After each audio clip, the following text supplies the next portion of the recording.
Have you ever wanted more pleasure in your life? Okay, well, you've come to the right space. Hey, it's Rachel. And I've been intimacy coaching for 11 years. And so I decided to do a different series every single month talking about ways to incorporate pleasure into your everyday life for yourself, but also a partner relationship. And snooky, it wasn't really directly about pleasure. It was always about intimacy coaching. So as a segue to that, I wanted to wrap up the month of December by talking about things that I believe humans are doing to really hinder their relationships, okay? All kinds of relationships. This one is very specific to our culture. I don't even know how far it reaches globally, but it definitely impacts us. And that is the nuclear family and individualism. Okay, so if you're not familiar, one of the things that's really hyped up in our culture is, that was a cat, sorry, nuclear family. Okay.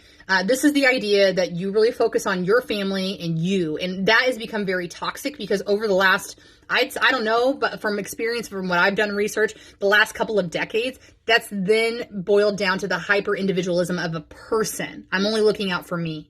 And while that does translate, if you do have a family or a partnership where you kind of have an extension of a family to take care of, you're still only thinking about yourself.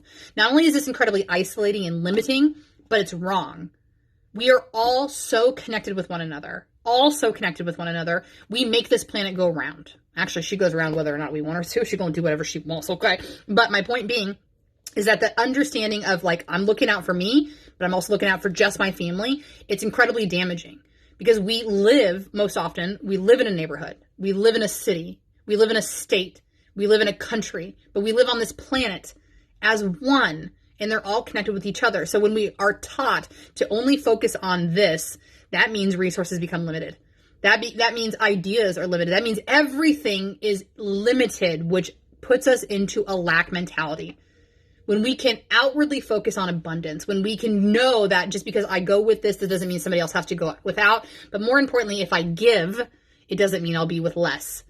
That is the idea that we really need to cultivate back to community. Indigenous cultures have gotten this right from the beginning. And there's something about colonialization and what has happened to us that we think that it's us. We got to look out for us. And I don't know why or where particularly, specifically, I guess is what I should say, but it's hurting us.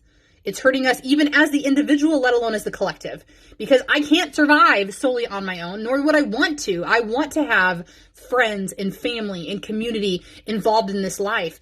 But when you're taught that you basically have to be you against the world, it's incredibly damaging and so limiting. So limiting. We have to remember that community is where it's at.